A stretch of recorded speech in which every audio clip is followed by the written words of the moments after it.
This is Twisted Passages with award-winning author Marie Sutro. Now, let's take a deep dive into the dark world of psychological thrillers and meet the authors who created them. Hello, and welcome to Twisted Passages. I'm your host, Marie Sutro, and today we have New York Times bestselling author Katy Hays here to talk about her new release, Saltwater. Welcome, Katy. Thank you so much for having me, Marie. Oh, I am so excited that you're here. This book was everything and then some. But before we jump in, can you start listeners off with an overview of what the story is about? Yeah, Saltwater is the story of a family who has everything and the three women who will stop at nothing to escape them. But in a little bit more detail, it's the story of the Lingate family who, for every year for the last 30 years, has traveled to the island of Capri in the month of July for a week of vacation.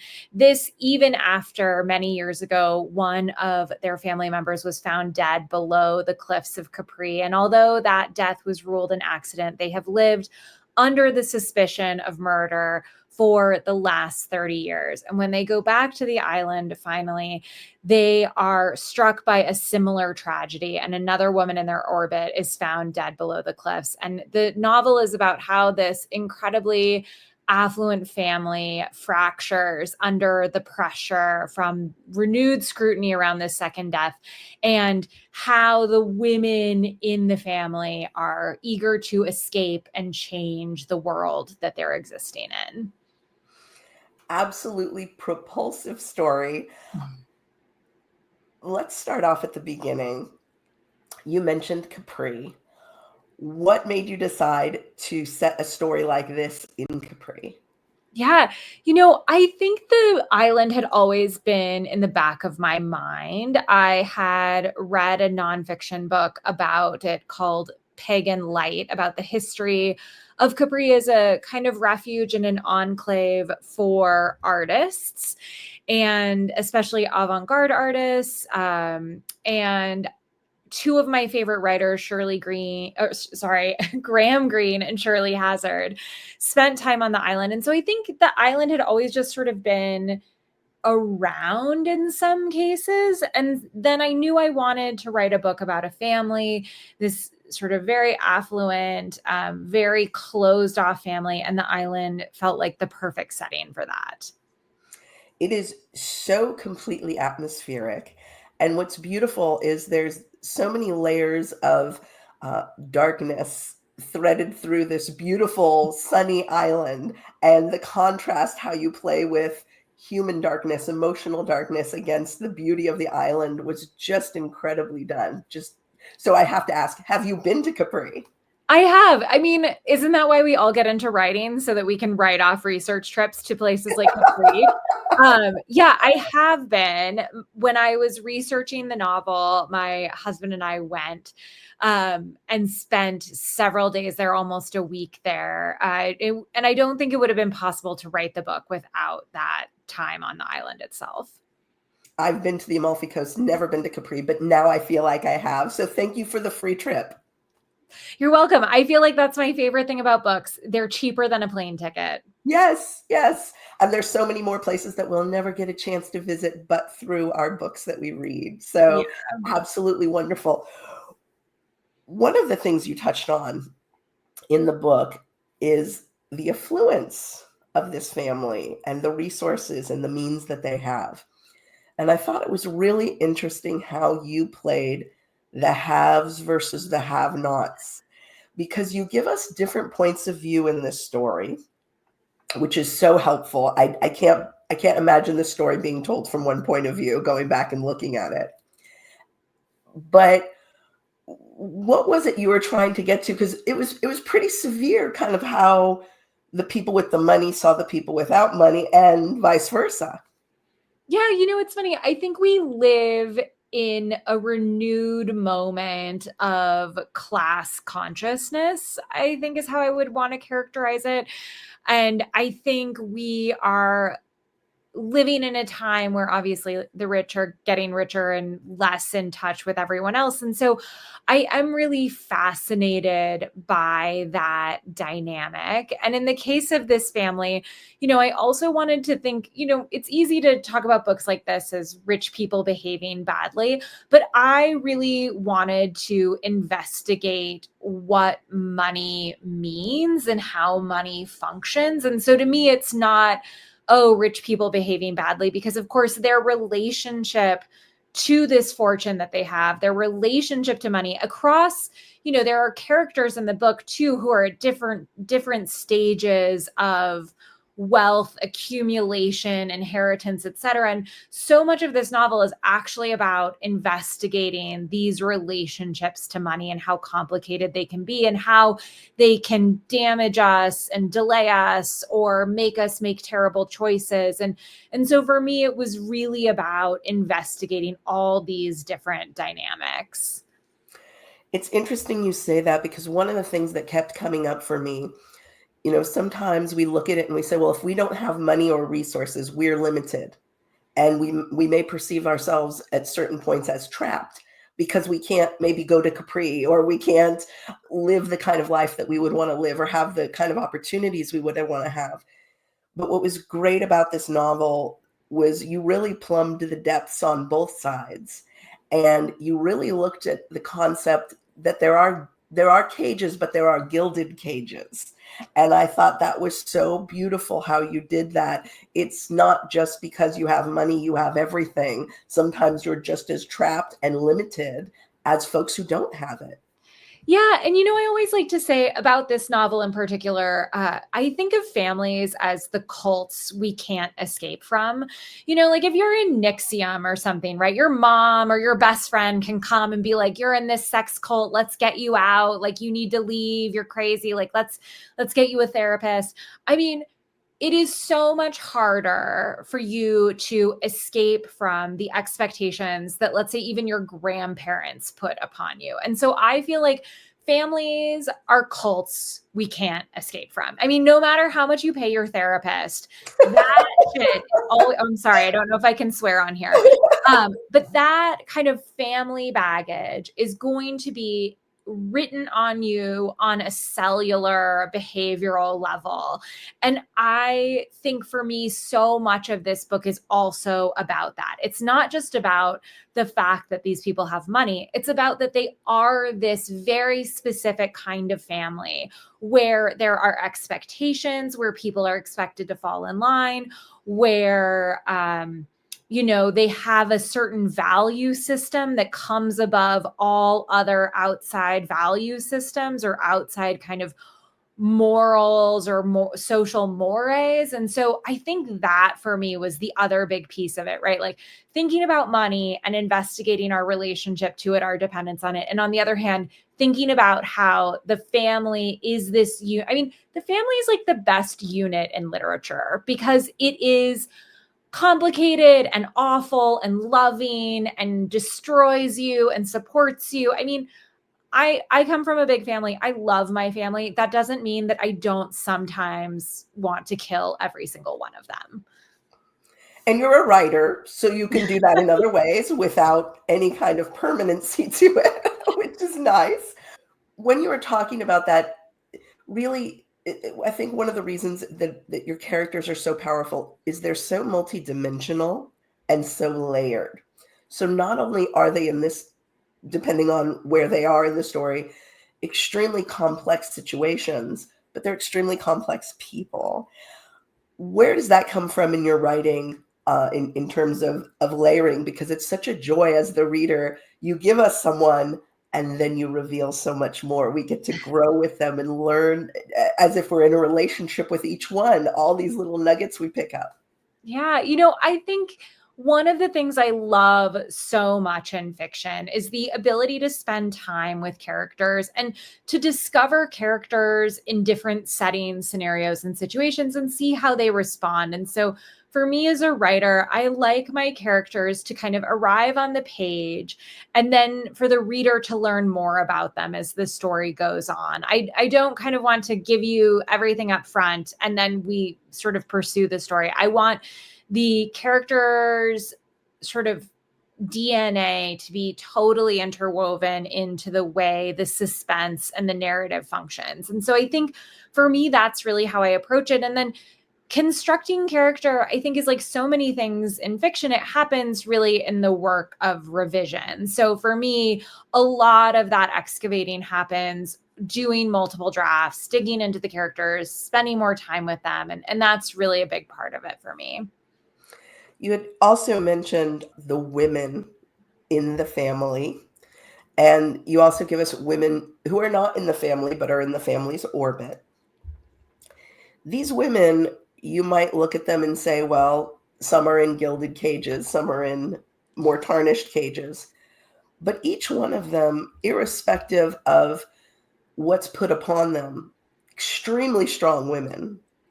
Have you always been surrounded by strong women? Is that something that draws you in? Or how did you come up with all these great ladies? I think so often in families like the Lingates, the family that's depicted in the novel, so often there is this idea of the prodigal son, right? We put so much value on this patrilineal mode of thinking in families. And that's not just us. I mean, that's historically been very true, that we sort of depend on the male heirs to propagate family names, fortunes, etc. And I really liked instead the idea in this novel that all of the men in some way in this book are a little bit helpless or paralyzed or unable to get out of their own way. And the women are just like, hold my beer. I am going to take over this entire situation. Because, of course, the men in this book have been kind of raised to think that they are the prodigal sons, right? They're the ones to lead the family to the next generation, the next iteration of what it's going to be. They're the ones in charge of kind of stewarding, not just the name, but the finances. And instead, this novel is really a lot about how, in fact, the women in this family and the family's larger orbit are, swimming laps around them, swimming circles around them. And the women in particular in this book are very resourceful, very canny, very willing to do what it takes, and are also in the process of discovering themselves and discovering what lengths they're willing to go to get what they want. And I think that that's something that you don't know until you're faced with the situation. And that was one of the really brilliant things about this story, was being able to really grow with these characters, as we talked about, discovering their layers and bonding with them, and having that opportunity with some of them to say, okay, now what will they do? We can kind of predict what they would do from A to Y, but what about Z? What are they going to do with Z? And oh my goodness, did you nail it? Thank you. You're welcome. Now, one of the other things I wanted to ask about was, with respect to, kind of, you were talking about patrilineage and everything. A few years ago, I visited a Native American tribe where everyone's last name came from their mother, not from their father. It's funny. You would ask me earlier if I had any strong women in my family. And the reality is, like, I come from a long line of women who were college educated before it was usual for women to get college educations back multiple generations. I come from a family where, a lot of women go on to graduate school and become doctors and lawyers and academics. And so I do really, my own frame of reference is very much that women are educated and liberated. And it's funny you mentioned the last name thing, because I publish under my husband's last name because it's so much easier than publishing under my actual last name, which is, funnily enough, my father and my mother hyphenated their last names together. And so my dad shares my mom's last name and my mom shares my dad's last name. My brother and I, of course, then also have the same name. And so I definitely, grew up in an environment where things like that were considered normal. And it's funny to me too, because even in my own time, my grandmother kind of snarked to my dad when he decided to hyphenate his last name. She was like, you're not even man enough to take her name from her. And I always hold my dad up as kind of like a feminist hero for his willingness to do that, his enthusiasm for it. But I think, it's complicated. I think women, I'll say this, I think women with resources have always had a lot of power. Intellectually, politically, culturally, that's always been true. If you're a woman and you have money, you are in a great position to have an impact culturally, politically, socially on the world. If you are not someone with resources, it was statistically and realistically much harder for you to have that impact historically 100 years ago, 300 years ago, whatever. I think that is what has changed so much is we've had, a kind of democratization of opportunity across socioeconomic brackets for women in the last, I'd say really in the last 100 years. And I think that is really new. And it's, it is obviously, I think you're also alluding to the kind of rise of this trad wife aesthetic that we see everywhere these days. And I find it kind of funny because I think if we really went back to the way it was in like the 50s when everyone was on, Valium and got lobotomized, I don't think they'd actually find that as great as they think it is.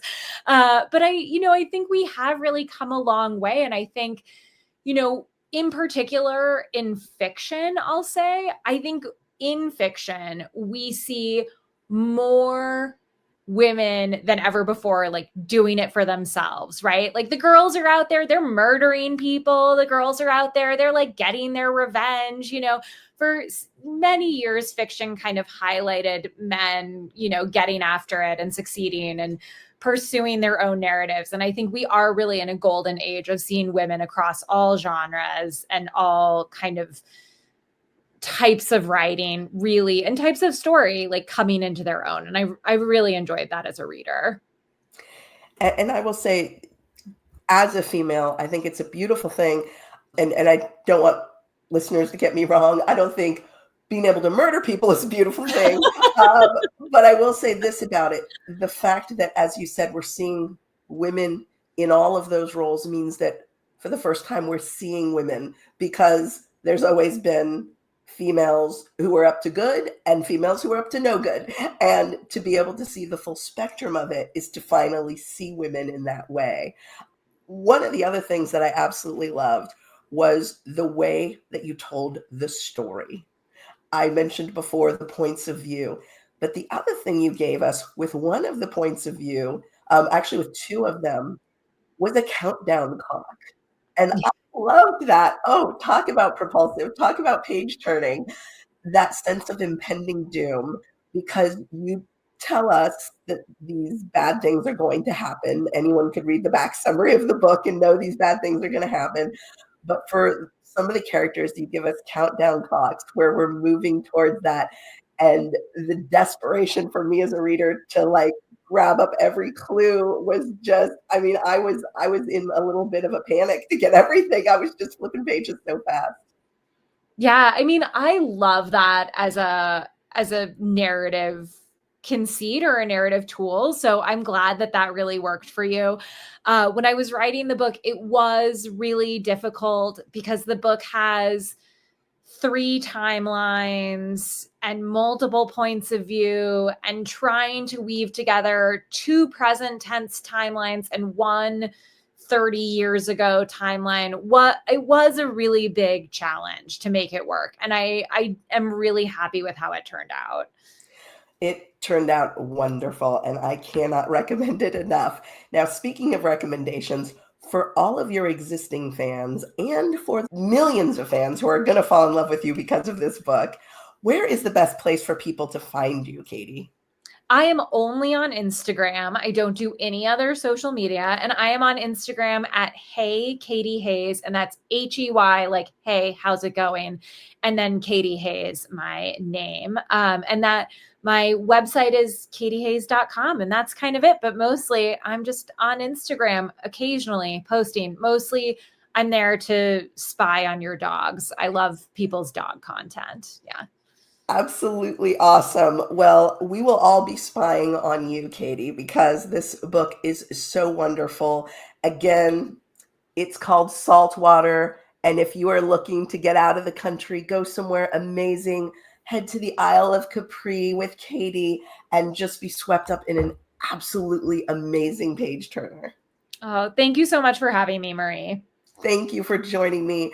And thank you all for joining us on this episode of Twisted Passages. We hope to see you next time.